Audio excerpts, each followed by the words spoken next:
Kalau kemarin di hari Senin kalian sudah mendengarkan kisah dari Nabi siapa? Nabi Adam. Terus Selasa kemarin mendengarkan kisah dari Nabi Idris.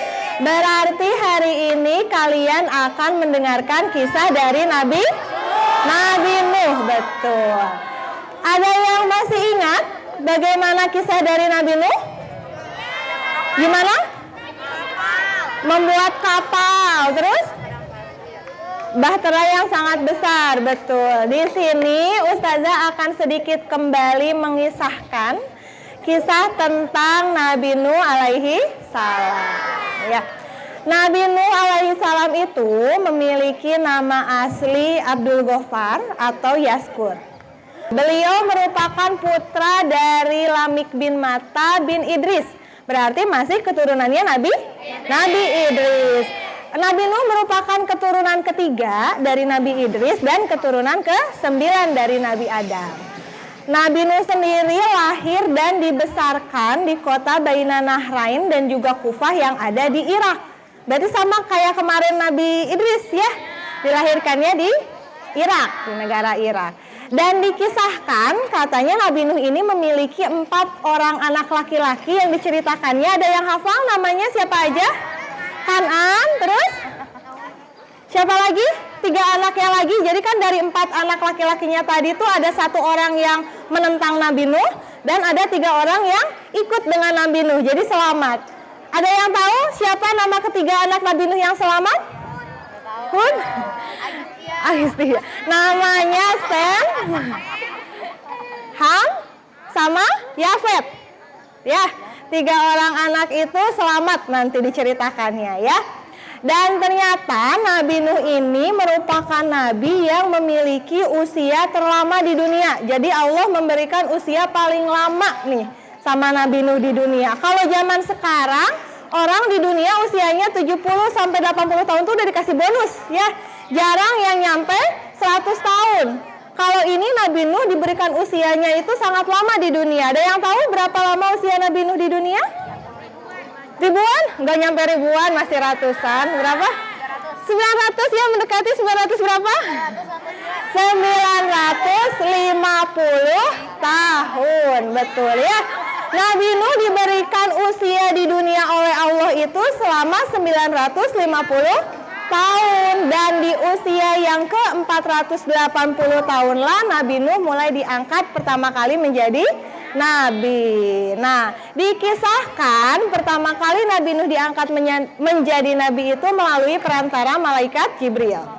Pada saat itu Allah Subhanahu wa taala mengutus malaikat Jibril untuk turun ke bumi menemui Nabi Nuh. Malaikat Jibril pada saat itu menyamar menjadi seorang pemuda yang sangat tampan. Ya, pemuda itu datang menemui Nabi Nuh kemudian membawa pesan, ya, membawa perintah dari Allah Subhanahu wa taala. Katanya seperti ini, "Wahai Nuh, berilah peringatan kepada musuh Allah." Musuh Allah yang dimaksud siapa? Ternyata musuh Allah yang dimaksud di sini adalah Dur-Amsyil. Ada yang masih ingat cerita di Nabi Nuh siapa itu Dur-Amsyil? Enggak. Dur-Amsyil itu penguasa pada saat itu. Dan dia dikenal sebagai penguasa yang sangat kejam, yang selalu mempertontonkan kemusyrikan. Karena beliau beserta pengikutnya menganggap bahwa Tuhan mereka adalah patung atau berhala. Ya, nah di sana Allah memberikan peringatan, gitu ya, melalui Nabi Nuh tadi untuk diberikan peringatan nih si Dar siapa tadi sih namanya? Dar siapa? Darwis. Siapa tadi yang memperhatikan siapa namanya? Nama musuhnya siapa? Dur-Amsyil, betul ya. Dur-Amsyil diberikan peringatan. Nah, ceritanya pada saat itu dimulailah dakwah Nabi Nuh alaihi salam. Selama dakwah, Nabi Nuh menemui berbagai macam rintangan. Ya, nggak mudah. Banyak orang yang menentang, banyak orang yang tidak suka, banyak orang yang mengejek, mengolok-ngolok. Bahkan selama Nabi Nuh berdakwah selama 5 abad, berarti 5 abad itu berapa tahun? 500 tahun, beliau hanya memiliki 70 sampai 80 pengikut saja. Saking sulitnya pada saat itu berdakwah, ya. Cuman sedikit berarti. Nah, termasuk istri dan anaknya siapa tadi yang menentang? Kan'an. Istri dan anaknya Kan'an sangat tidak suka katanya kepada Nabi Nuh, ya. Dia menentang ajaran Nabi Nuh dan lebih memilih untuk menjadi pengikutnya Dur-Amsyil, ya. Nah, pada saat itu dikisahkan Nabi Nuh berkesempatan nih bertemu dengan Dur-Amsyil. Dan Dur-Amsyil bilang kepada Nabi Nuh, "Aku akan mengikuti semua ajaranmu asalkan kamu mengusir pengikut-pengikutmu yang miskin," kata Dur-Amsyil. Tapi apakah Nabi Nuh mau? Tidak. Kata Nabi Nuh, mana mungkin katanya, ya, saya akan mengusir pengikut-pengikut saya yang sudah setia, dia dapatkan secara susah payah gitu, ya. Terus diusir cuman gara-gara mereka miskin, ya. Dur-Amsyil pada saat itu marah, murka gitu, ya, pengennya kayaknya langsung membunuh Nabi Nuh tapi tidak bisa. Pada saat itu Nabi Nuh sendiri di sana hanya bisa bersabar sampai pada saat itu Dur-Amsyil seperti menantang. Kalau benar katanya kau adalah utusan Allah dan ajaran yang kau bawa itu benar, datangkanlah malapetaka kepada kami. Jadi nantang gitu, ya, si Dur-Amsyil tuh. Pada saat itu Nabi Nuh langsung berdoa kepada Allah, meminta petunjuk kepada Allah, dan akhirnya Allah memberikan petunjuk untuk menyuruh Nabi Nuh membuat kapal atau bahtera.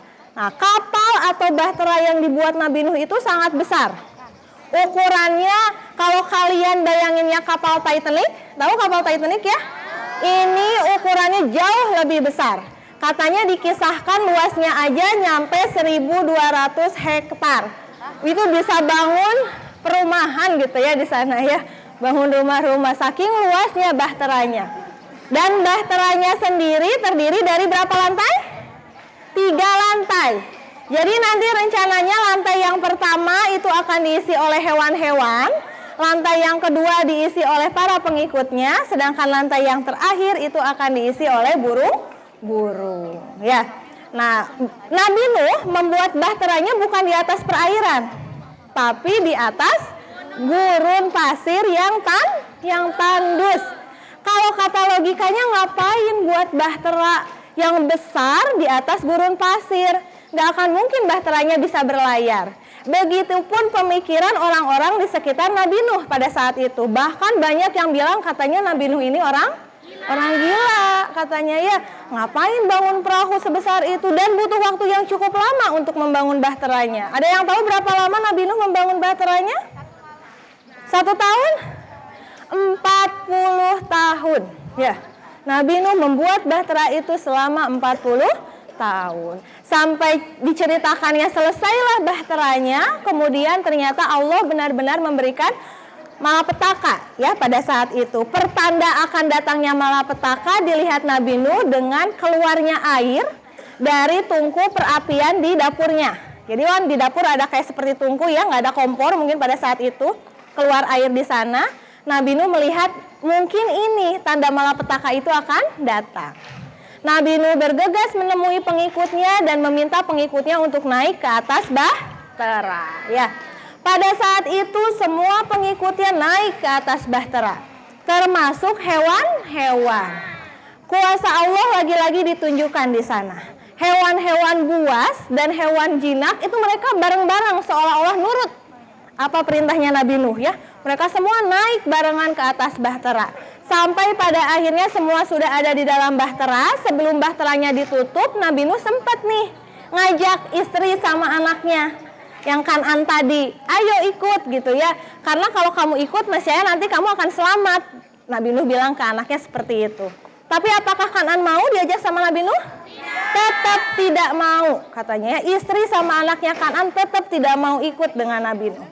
Mereka lebih memilih mengikuti Dur-Amsyil tadi, ya.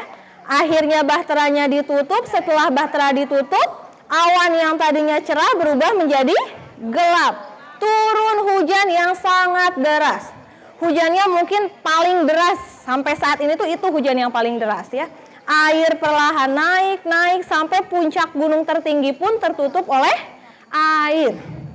Tidak ada orang yang selamat, semuanya tersapu oleh air. Termasuk Dur-Amsyil dan para pengikutnya. Jadi yang selamat hanya orang-orang yang ada di dalam bahteranya Nabi Nuh.